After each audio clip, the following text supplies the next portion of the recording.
கன்னி பெண்ணா மாறாதோ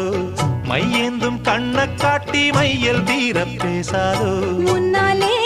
தூக்கம் போயாச்சு உள்ளார ஏதேதோ ஆயாச்சு நான் ஏரிக்கர மேலிருந்து 8 திசை பார்த்திருந்து ஏந்திழைக்கு காத்திருந்தேன் காணல்ல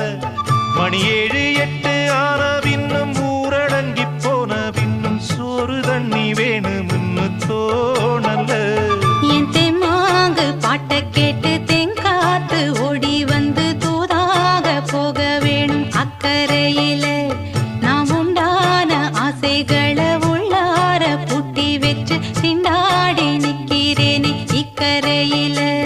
நான் ஏரிக்கர மேலிருந்து 8 திசை பார்த்திருந்து ஏந்திழைக்கு காத்திருந்தேன்